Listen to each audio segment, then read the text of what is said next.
नमस्कार, अपना प्रदेश उत्तर प्रदेश उत्तराखंड देख रहे हैं आप। मैं हूं आपके साथ पूजा मोहन पांडे। बुलेटिन की शुरुआत करते हुए सबसे पहले आपको बता दें कि बेघरों को आवास देने की योजना, आवास योजना के लाभार्थियों के गृह प्रवेश का कार्यक्रम आयोजित किया गया था, जिसमें सीएम योगी आदित्यनाथ अपने सरकारी आवास से कार्यक्रम में वर्चुअली जुड़े और लाभार्थियों को घर की चाबी भी वितरित की है। इस दौरान सीएम योगी वीडियो कॉन्फ्रेंसिंग के माध्यम से लाभार्थियों से संवाद करते नजर आए। उन्होंने लाभार्थियों को घर बनने पर बधाई और शुभकामनाएं दी हैं। सीएम योगी आदित्यनाथ ने लाभार्थियों से संवाद के दौरान कहा कि जब अच्छी सरकार आती है तो सभी को सरकारी योजनाओं का लाभ बिना भेदभाव के मिलता है। नरेंद्र मोदी से पहले भी कई प्रधानमंत्री बने, लेकिन कभी गरीबों को मुफ्त आवास की सुविधा नहीं मिली, लेकिन आज इन योजनाओं का लाभ लोगों को मिल रहा है। देवी जी, ये काशी वासियों का तो सौभाग्य है कि आप लोगों के सांसद प्रधानमंत्री मोदी जी हैं, तो आप लोग अच्छा काम काशी में करते हैं, पूरा देश इसका लाभ ले लेता है। इसलिए आपको, आपके पूरे परिवार को आवास बनने पर बधाई, ढेर सारी शुभकामनाएं, और बाबा विश्वनाथ जी से ही प्रार्थना करते हैं कि आप लोगों के जीवन में और अच्छी खुशहाली लेकर के आए। हाँ, ठीक है। तो वहीं सीएम योगी जनता की समस्याओं और उस पर की गई प्रशासनिक कार्रवाइयों की शिकायत का जायजा लेने के लिए हमेशा जनता दर्शन दरबार लगाते हैं। इसी क्रम में सीएम योगी ने आज फिर अपने सरकारी आवास पर जनता दरबार लगाया। आवास पर पहुंचे लोगों की समस्याओं का निस्तारण किया। साथ ही परेशानियों की त्वरित समाधान के लिए सीएम योगी ने अधिकारियों को निर्देशित भी किया है। सीएम ने अधिकारियों को निर्देश दिया कि लोगों की परेशानियों का निष्पक्ष होकर तत्काल समाधान कर दिया जाए।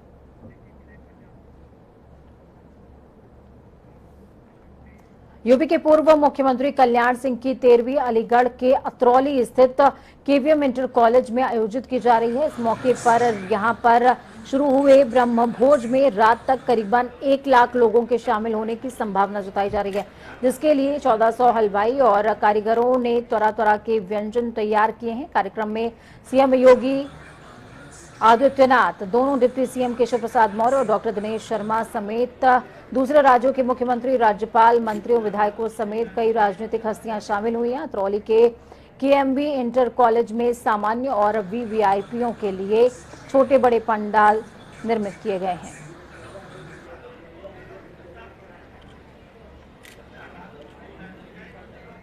तो उत्तर प्रदेश की राज्यपाल आनंदीबेन पटेल कासगंज पहुंची, जहां डीएम एसपी ने राज्यपाल का स्वागत किया। राज्यपाल सुबह पुलिस लाइन स्थित हेलीपैड पर उतरी और वहां से बहादुर नगर आंगनबाड़ी केंद्र पहुंची। आंगनबाड़ी केंद्र पर राज्यपाल आनंदीबेन पटेल ने बच्चों को खीर भी खिलाई है, तो वहीं पर 5 गर्भवती महिलाओं को गोद भराई भी की है। बच्चों को खेल खिलौने, पुष्टाहार का सामान, बर्तन सहित अन्य उपहार भी भेंट किए हैं। सुपरटेक एमराल्ड कोर्ट प्रोजेक्ट पर सुप्रीम कोर्ट के आदेश के बाद मुख्यमंत्री योगी आदित्यनाथ ने भी सख्त रुख इख्तियार कर लिया है। सीएम योगी ने सुपरटेक एमराल्ड कोर्ट प्रोजेक्ट के ट्विन टावरों के निर्माण में नियमों की अनदेखी के आरोपी अधिकारियों के खिलाफ जांच और सख्त कार्रवाई के निर्देश दिए हैं। सीएम योगी ने अधिकारियों को दोषी लोगों के खिलाफ आपराधिक केस दर्ज करने के भी आदेश दिए। आपको बता दें, सुप्रीम कोर्ट ने मंगलवार को सुपरटेक के नोएडा एक्सप्रेस स्थित एमराल्ड मामले में इलाहाबाद हाईकोर्ट के फैसले को सही ठहराते हुए दोनों टावरों को 3 महीने में ढाने के आदेश दे दिए हैं। इस खबर पर ज्यादा जानकारी के लिए ग्राउंड जीरो का रुख करते हैं। लखनऊ से हमारे साथ में स्टेट हेड अनिल के अंकुर जुड़ चुके हैं। अनिल जी, जिस तरीके से सुप्रीम कोर्ट ने अपना आदेश सुनाया और उस आदेश के बाद सीएम योगी का भी सख्त लहजा देखने को मिला है पूरे मामले में। अधिकारियों से साफ तौर पर कहा गया कि जो दोषी हैं उन्हें बख्शा न जाए। देखिए, मुझे सबसे बड़ी बात ये कि ये जिस प्रकार से प्राधिकरण के अधिकारियों की मिली भगत से लंबी लंबी इमारतें, ऊंची ऊंची इमारतें बन जाती हैं, ना वहां पे पार्किंग की व्यवस्था होती है और ना ही जो बिल्डिंग रेगुलेशन एक्ट की बातें होती हैं, ना ही उनका पालन किया जाता है। और यही कारण है कि रेरा जैसी संस्था का स्थापना की गई है। रेरा के अधिकारी उनको लगातार नोटिस देते हैं, उनके नोटिस देने के बाद भी कोई कार्रवाई नहीं होती है, क्योंकि कार्रवाई करने वाली जो एग्जीक्यूटिव बॉडी है वो प्राधिकरण होती है और लोकल पुलिस होती है। जब लोकल पुलिस और प्राधिकरण के अधिकारी मिले होते हैं, उन्हीं की मिली भगत से बहुमंजिला अवैध इमारतें तैयार होती हैं। यही कारण कि हाई कोर्ट है, उसके बाद सुप्रीम कोर्ट ने इस आदेश को सही ठहराया है कि बिल्डिंग के जो जितने भी अवैध पोर्शन है उनको धराशायी कर दिया जाए और जिन लोगों ने इसको बनने दिया उनके खिलाफ मतलब कार्रवाई, कड़ी से कड़ी कार्रवाई की जाए। ये केवल एक उदाहरण नहीं है, उत्तर प्रदेश के अधिकांश शहरों में, हर महानगर में इस प्रकार की अवैध बिल्डिंगों की भरमार लगी पड़ी है। छोटी छोटी गलियों में मल्टी स्टोरेज बन गई है। रेरा के अधिकारी, अभी मेरी बात हो रही थी सुबह ही इस घटना रिपोर्ट आने के बाद, तो मैंने रेरा के अधिकारी से बात की तो उन्होंने बताया, कहने लगे कि हम लोग नोटिस देते हैं, कार्रवाई करने के लिए पुलिस को लिखते हैं, प्राधिकरण को लिखते हैं, लेकिन वो लोग जो एजुकेटिंग बॉडीज हैं, एजुकेटिंग बॉडीज उस पर कार्रवाई नहीं करती हैं। तो ऐसी स्थिति में सबसे बड़ा बात, 3 सीईओ के भी नाम निकल करके सामने आ रहे हैं इसमें अनिल जी, 3 सीईओ के भी नाम निकल करके सामने आ रहे हैं कि उन पर सबसे पहले शिकंजा कसा जा सकता है। जी निश्चित रूप से। और एक बात, मेरे पास एक और खास बात आई है कि जो मोहित अरोड़ा हैं, इस कंपनी के जो मेन चेयरपर्सन है और मैनेजिंग डायरेक्टर हैं, वो इस मामले में पुनर्याचिका, पुनर्निरीक्षण याचिका दायर करने के मूड पे हैं और जल्दी दायर कर देंगे और ताकि उनको उससे राहत मिल सके। लेकिन जैसे की संभावना है इसमें कोई भी राहत बनने वाली नहीं है। और अगर इस पे कार्रवाई होती है तो निश्चित रूप से जो बड़े और अन्य बिल्डर है, छोटे से बड़े बिल्डर, उनके लिए एक ये सबूत होगा, एक ये वो होगा, माइलस्टोन होगा, ताकि अगर इतने बड़े बिल्डर की इतनी ऊंची बिल्डिंगें गिराई जा सकती हैं तो कोई छोटा बिल्डर भी इसमें कोई अवैध बिल्डिंग बनाने में डरेगा। जी पूजा, बहुत शुक्रिया हमारे साथ जुड़ने के लिए, हम जानकारी ग्राउंड जीरो से साझा करने के लिए। तो आपने सुना और समझा किस तरीके से सुपर टेक के खिलाफ कार्रवाई सुनिश्चित हो चुकी है। न सिर्फ सुप्रीम कोर्ट ने बल्कि सीएम योगी आदित्यनाथ ने भी कहा है कि जो दोषी है उसके खिलाफ सख्त कार्रवाई की जाए। तो वहीं आज स्कूलों में हलचल बढ़ गई है। आज सूबे में कक्षा 1 से लेकर 5वीं तक के स्कूल खोल दिए गए। आप टीवी स्क्रीन पर एक साथ तक कई जिलों की तस्वीरें देख पाएंगे जिसमें बच्चे स्कूल जा रहे हैं। लखनऊ, रायबरेली, कानपुर देहात, गोंडा, आगरा, गाजियाबाद, बरेली, बाराबंकी और ठीक इसी तरीके से और भी जगहों की तस्वीरें हैं जहां पर बच्चों का तिलक लगा करके स्वागत किया गया। सोशल डिस्टेंसिंग के साथ बच्चे बहुत ही नियमों का पालन करते हुए थर्मल स्कैनिंग की गई है। सोशल डिस्टेंसिंग का पालन करते हुए उनका जो सिटिंग अरेंजमेंट है वो रखा गया। बच्चे मास्क लगा करके बैठे हुए हैं। लेकिन सबसे बड़ी बात यह है कि सिर्फ ये पहले दिन नहीं होना चाहिए बल्कि रेगुलरली इसको फॉलो करना चाहिए, क्योंकि बच्चों की जो जिंदगी है वो बहुत कीमती है।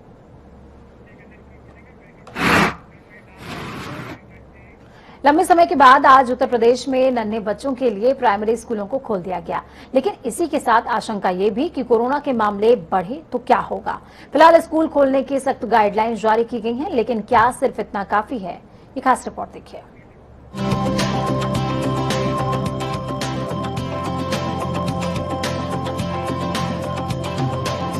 उत्तर प्रदेश के स्कूलों में आज फिर से रौनक लौट आई है। कक्षाएं गुलजार हैं। लंबे इंतजार के बाद 1 सितंबर आई है। स्कूलों ने एक बार फिर घंटी बजाई है। स्कूल खुला, बच्चे मास्क लगाकर स्कूल में पढ़ने के लिए पहुंचे। शिक्षकों ने तिलक लगाकर बच्चों का अभिनंदन भी किया। योगी सरकार के निर्देश के बाद आज उत्तर प्रदेश में पहली कक्षा से लेकर 5वीं कक्षा तक के स्कूल खोल दिए गए हैं। स्कूलों को कोविड गाइडलाइन के तहत फिर से गुलजार करने के लिए शिक्षा विभाग ने पूरी तैयारी कर ली है। अब फिर से स्कूलों में नन्हे मुन्नों की आवाजें सुनाई दे रही हैं। स्कूलों में फिर से 2 दूनी 4, ए फॉर एप्पल और का से कबूतर की चहल पहल है। कोरोना वायरस संक्रमण की स्थिति लगभग नियंत्रण में आने के बाद अब स्कूलों में शिक्षण कार्य प्रारंभ कर दिया गया। इसी क्रम में माध्यमिक और बेसिक के बाद अब प्राइमरी स्कूलों और मदरसों में भी पठन पाठन शुरू हो गया है। सीएम योगी आदित्यनाथ ने स्कूलों में कोविड प्रोटोकॉल का सख्ती से पालन करने का निर्देश दिया है। सीएम योगी ने निर्देश दिया है कि स्वच्छता और सैनिटाइजेशन का काम हर रोज किया जाए। स्कूलों में कोविड प्रोटोकॉल का पूरा ध्यान रखा जाए। स्कूल परिसर से लेकर कक्षाओं तक सैनिटाइजेशन का विशेष ख्याल रखा जाए। पठन पाठन के साथ साथ बच्चों की सुरक्षा पर भी पूरा ध्यान दिया जाए। सीएम योगी ने ये भी कहा कि स्कूलों में अनिवार्य नहीं होगी। अगर कोविड की स्थिति बिगड़ती है तो स्कूल फिर बंद हो सकते इसके अलावा बच्चों की सुरक्षा के लिए कई नियम भी लागू किए गए हैं। इन नियमों के तहत स्कूलों में 2 पालियों में कक्षाएं आयोजित करते हुए बच्चों को पढ़ाया जाएगा। ऑफलाइन के साथ साथ ऑनलाइन कक्षाओं का भी संचालन किए जाने का विकल्प खुला होगा। एक शिफ्ट में क्लास में कक्षा की क्षमता के 50% विद्यार्थी ही बैठ सकेंगे। इन सब में सबसे जरूरी ये है कि अभिभावकों की अनुमति के बाद ही बच्चों को स्कूल में प्रवेश मिलेगा। स्कूलों में बच्चों की सुरक्षा का विशेष ध्यान रखा जाना विद्यालय की सबसे बड़ी जिम्मेदारी है, क्योंकि सूबे में तीसरी लहर की आशंका के बीच डेंगू ने भी दस्तक दे दी है। इसलिए बच्चों की सुरक्षा की जिम्मेदारी विद्यालयों के साथ साथ अभिभावकों की भी प्राथमिकता है। जनता टीवी के लिए विशाल त्रिपाठी की रिपोर्ट।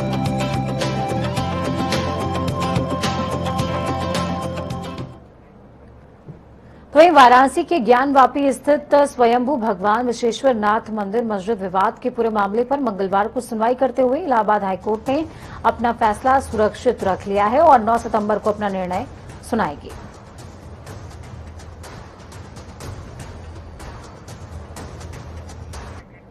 भाजपा और निषाद पार्टी के बीच चल रही तमाम अटकलों के बीच निषाद पार्टी के राष्ट्रीय अध्यक्ष संजय निषाद ने बड़ा बयान दिया। निषाद ने आयोजित प्रेस कॉन्फ्रेंस में कहा कि वो आज भी भाजपा के साथ हैं और आगे भी रहेंगे। भाजपा को सभी सीटों पर हमारा समर्थन मिलेगा। उन्होंने कहा कि हमारा 3 दिवसीय अधिवेशन हुआ, जिसमें 10 राज्यों के लोगों से साथ प्रदेश के सभी 75 जिलों के लोग भी शामिल हुए हैं।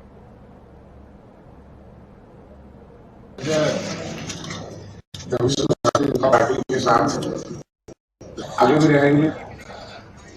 3 दिवसीय राष्ट्रीय अधिवेशन बाद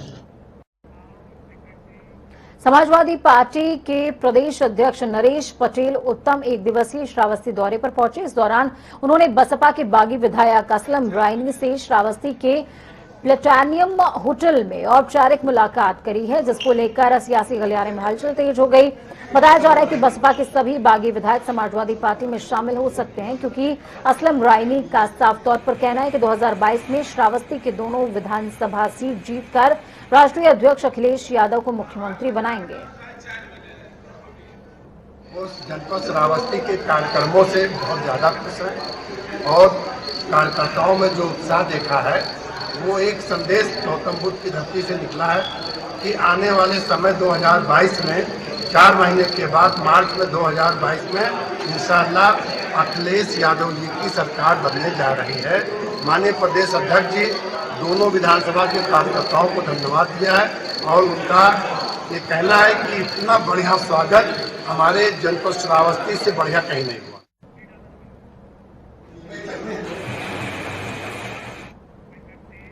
वहीं लखनऊ में कोरोना संक्रमण के बाद अब टाइफाइड, वायरल बुखार और डेंगू का कहर देखने को मिल रहा है। राजधानी में अब तक डेंगू के 54 मामले सामने आ चुके हैं। आपको बता दें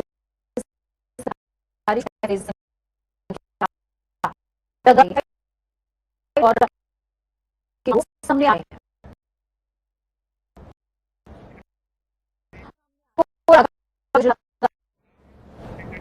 दूसरी ओर आगरा का भी ऐसा ही हाल है। जिला अस्पताल में सामान्य मरीजों के लिए 138 बेड आरक्षित किए गए हैं। इसके अलावा पीको और कोविड को मिलाकर के 48 बेड आरक्षित कर दिए गए हैं। आपको बता दें कि एसएन मेडिकल कॉलेज के मेडिसिन विभाग में डेंगू, मलेरिया और चिकनगुनिया को देखते हुए विशेष बेड आरक्षित किए गए हैं। मथुरा में स्थितियां असामान्य हैं। उत्तर प्रदेश के फिरोजाबाद के बाद अब मथुरा में भी वायरल फीवर ने लोगों को अपनी जद में ले रखा है। कोरोना संक्रमण के बाद अब तेजी से फैलते बुखार की चपेट में मथुरा के कोह गांव के लोगों के आने की खबरें सामने आ रही हैं। आलम यह कि इस बुखार के चलते अब तक यहां 10 बच्चों की मौत हो गई, जिसके बाद गांव के सैकड़ों लोग अब दहशत में समाये हुए हैं। स्थिति तो बिल्कुल एकदम खराब है। बहुत सारे लोग पलायन कर गए, घरों के ताले लगे हुए हैं, 2-4 बुजुर्ग गांव में पड़े हुए हैं। कम से कम 100 घर पलायन कर चुके हैं गांव से। 10 मौतें हो गई अब तक। रात भी एक बच्चे ने दम तोड़ दिया, 14 साल का बच्चा था, बड़ा हष्टपुष्ट। प्रशासन की तरफ से कोई अमल नहीं हो रहा है, न कोई कार्रवाई हो रही है, न कोई देखरेख हो रही है सही तरीके से। तो चलिए ग्राउंड जीरो का रुख कर लेते हैं। हमारे साथ में लखनऊ से अविनाश मौजूद हैं, आगरा से प्रदीप और साथ में हमारे साथ में मथुरा से सुरेश मौजूद हैं और तमाम जानकारी देंगे। सबसे पहले रुख राजधानी लखनऊ का। अविनाश, क्या कुछ अपडेट है? 54 मरीज, बहुत बड़ी संख्या आई है।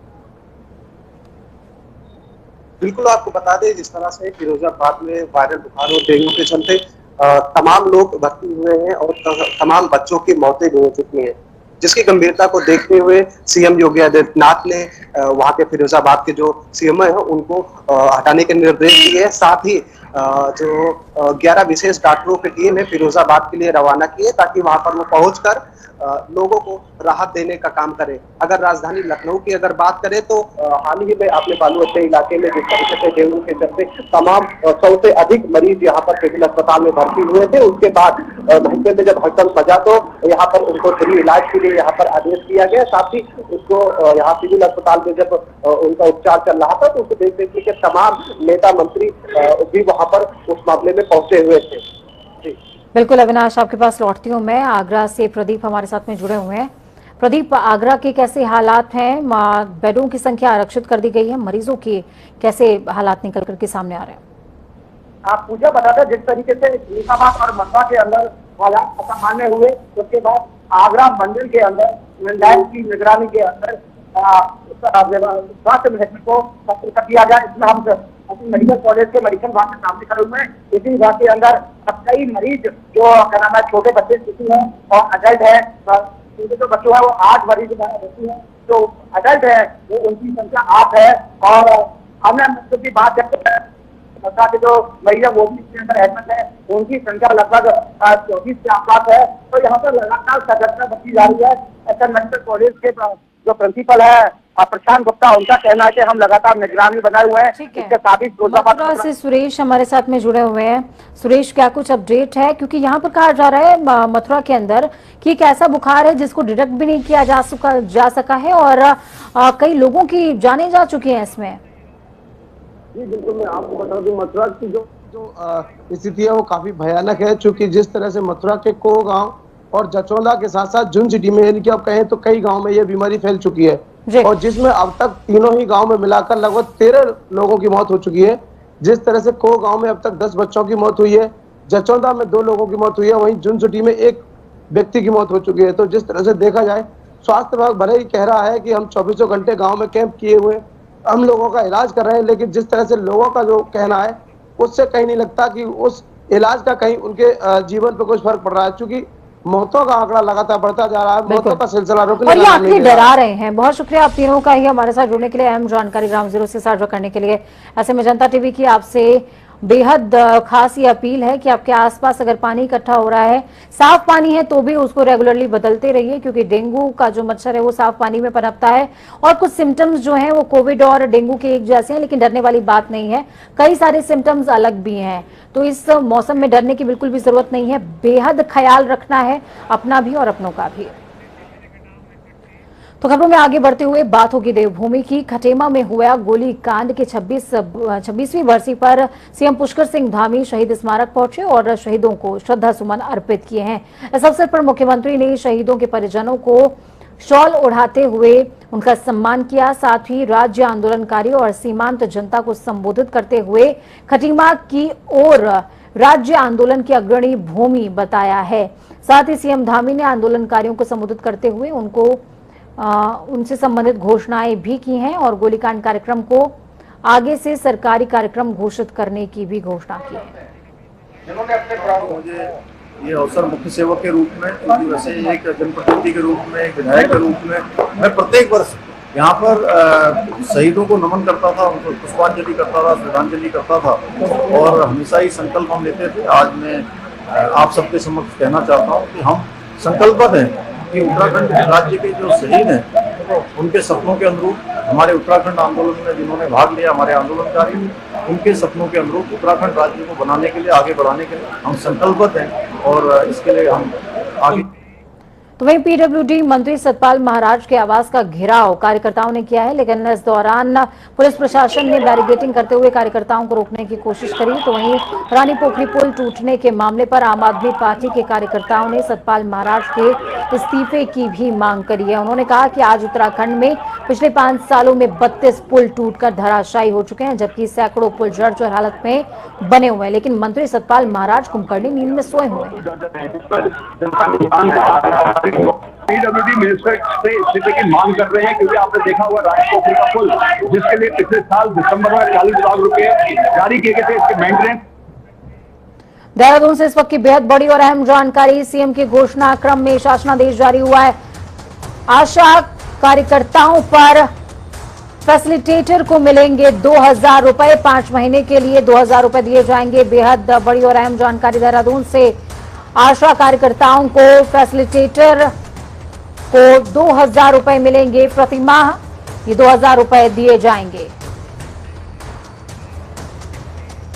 बीजेपी की जन आशीर्वाद यात्रा को लेकर के कांग्रेस प्रदेश अध्यक्ष गणेश गोंदियाल ने तंज कसा। गणेश गोंदियाल ने कहा कि आज बीजेपी किससे आशीर्वाद ले रही है, जबकि बीजेपी को प्रायश्चित यात्रा निकालनी चाहिए। साथ ही गोंदियाल ने कहा कि कोरोना काल में उत्तराखंड की जनता को अन्य राज्यों से पैदल चलकर राज्य पहुंची थी और कई लोगों ने कोविड में अपनी नौकरी भी खोई, लेकिन राज्य की बीजेपी सरकार ने किसी की भी सुध नहीं ली।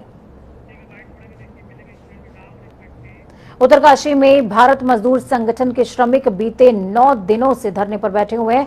आपको बता दें, श्रमिक अपनी मांगों को लेकर कलेक्टर परिसर में धरने पर बैठे हुए हैं। तो वहीं जनप्रतिनिधि भी श्रमिकों को अपना समर्थन दे रहे हैं, लेकिन सरकार ने अभी तक धरने पर बैठे श्रमिकों की ओर कोई ध्यान नहीं दिया।